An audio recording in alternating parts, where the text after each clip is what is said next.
Friend success એકેડમીમાં આપ સૌનું સ્વાગત છે। આજે આપણે પરિવર્તનશીલ અંદાજપત્રમાં દાખલા નંબર 29 વિશે માહિતી મેળવશું, જેમાં 70%, 80% અને 90%ની શક્તિએ માટેનું પરોક્ષ ખર્ચાનું પરિવર્તનશીલ અંદાજપત્ર તૈયાર કરવાનું છે। ત્રણેય વસ્તુ આપણને આપેલી છે। પહેલા એક કરીને લખી નાખશું આપણે ચલિત ખર્ચા,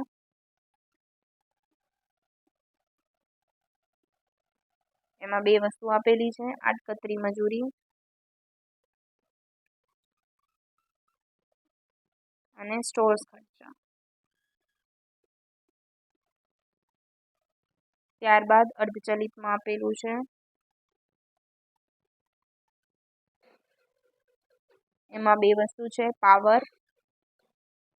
હવે આની અંદર બે ભાગ પડે છે, એક આવે છે સ્થિર અને એક આવે છે અસ્થિર, જે એટલે કે ચલિત, આપણે જે નીચે ગણતરીમાં જોઈશું, મરામત અને જાળવણી। ત્યારબાદ સી છે આપણું ખર્ચા, સ્થાયી ખર્ચા। ચલો, એમાં ત્રણ વસ્તુ છે, ઘસારો, ભાડું અને વહીવટી ખર્ચ। કામદારના કલાક લાસ્ટમાં જોઈશું। પહેલા આપણાને હવે અહીંયા 80% આપેલી છે, આપણને બધી વસ્તુ એ લખી નાખીએ।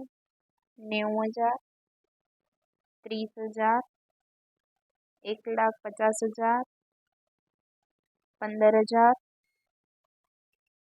25,000, 15,000 અને 10,000। હવે જે સ્થિર ખર્ચા હોય બંનેમાં પણ સેમ જ રહેશે, એટલે અહીંયા પણ 25,000, 15,000 અને 10,000 જ આવશે। અહીંયા પણ સેમ જ આવશે, 25,000, 15,000, 10,000। ઓકે, મેઇન વસ્તુ અહીંયા છે। હવે 80% એ ઉત્પાદન આપણાને કેટલાનું થાય, તો એ વસ્તુ પણ આપણને ઉત્પાદન પણ કાંઈ આપણને આપેલું નથી કોઈ વસ્તુનું, કે આપણે એને ધારીને પણ ઉત્પાદન શોધી શકીએ। તો આપણે ડાયરેક્ટ જ કરીએ। કઈ રીતે થશે, તો કે 80% જે પણ આ ખર્ચા આપેલા છે બધા, એટલે કે 90,000 છે માની લો એક્ઝામ્પલ તરીકે, તો 70% એ કેટલા, એવી જ રીતે 90% એ કેટલા। ચલો કરતા જઈએ, તો કે 90,000 ગુણ્યા 70 ભાગ્યા 80 એટલે કેટલા આવશે, 78,750। ત્યારબાદ 30,000 ગુણ્યા 70 ભાગ્યા 80 26,250।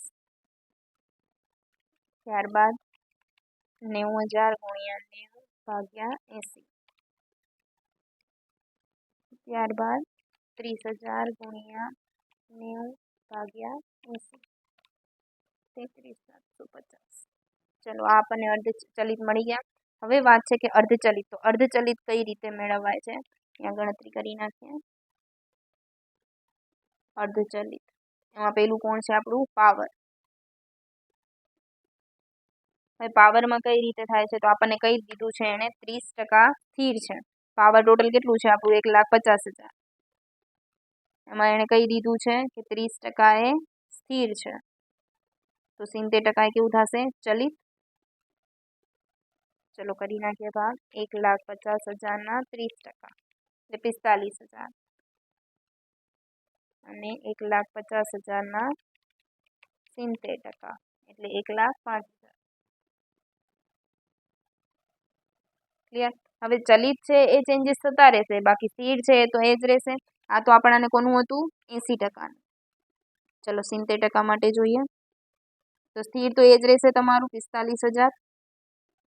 ચલિત કેટલું થશે, તો 80 આટલા, તો 70 કેટલા કરી નાખીએ, એટલે 1,05,000 ગુણ્યા 70 ભાગ્યા 80 એટલે કેટલા આવશે, 91,875। એવી જ રીતે 90%નું કરી નાખીએ, 45,000 ફિક્સ છે કેમ કે એ સ્થિર છે, પ્લસ 1,05,000 ગુણ્યા 90 ભાગ્યા 80 કેટલા આવશે, 1,18,125। ચલો પ્લસ કરી નાખીએ 45,000 કેટલા આવશે, 1,63,125। ત્યારબાદ આમાં પ્લસ કરી નાખીએ 45,000 પ્લસ 91,875 કેટલા આવશે, 1,36,875 લખી નાખીએ આપણે બંને। આનામાં આવે છે 1,36,875 અને અહીંયા આવશે 1,63,125। चलो ए ज रीते मरामतनुं करी नाखीए। मरामत केटलुं आपेलुं छे आपणने 15,000 एमां शुं कीधुं छे 15,000 मां आपणने 40% चलित छे तो 60% केवुं थई जशे स्थिर। क्लियर तो केटलुं थशे स्थिरनी गणतरी 15,000 गुणिया 40% એટલે 6,000 અને 15,000 गुणिया 60% એટલે 9,000 तो 9,000 છે એ બંને માટે ફિક્સ જ રહેશે ચલિતમાં ચેન્જીસ થતા જશે। અહીંયા લખી નાખું છું ગણતરી 70% માટે અને 90% માટે। चलो 9,000 फिक्स है तो ये ज रहेशे बने में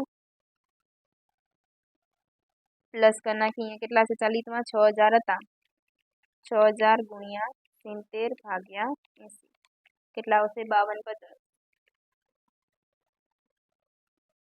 प्लस 9,000 14,250 एवी ज रीते 6,000 गुणिया 90 भाग्या 80 6750 प्लस 9,000 એટલે 15,750 લખી નાખીએ 14,250 ને 15,750 चलो सरळो કરી નાખીએ 78,750 plus 26,250 plus 13,68 75 plus 14,250 plus 25,000 plus 15,000 plus 10,000 કેટલા આવશે 30,61,25 चलो 90,000 plus 30,000 plus 1,50,000 plus 15,000 plus 25,000 plus 15,000 plus 10,000 3,35,000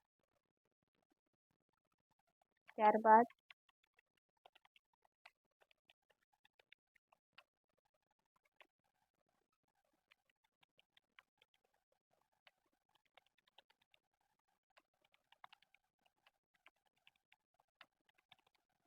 કેટલા આવે છે 3, 63, 875 હવે ભાગ્યા થશે કામદારના કલાક કેટલા આપેલા છે આના કામદારના કલાક આપણને 2,50,000 લાસ્ટમાં આપણને આપેલું જ છે એવી જ રીતે આ બેનામાં પણ આપણે શોધવા પડશે તો કે 2,50,000 ગુણ્યા 70 ભાગ્યા 80 કેટલા આવશે 2,18,750 2,50,000 गुणिया 90 भाग्या 2,81,250 चलो भागाकार करी नाखीए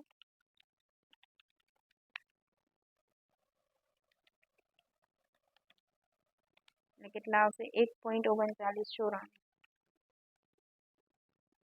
તમારે બે માં લખવું હોય તો 1.40 લખી શકો છો એટલે આવશે 1.34 અને લાસ્ટમાં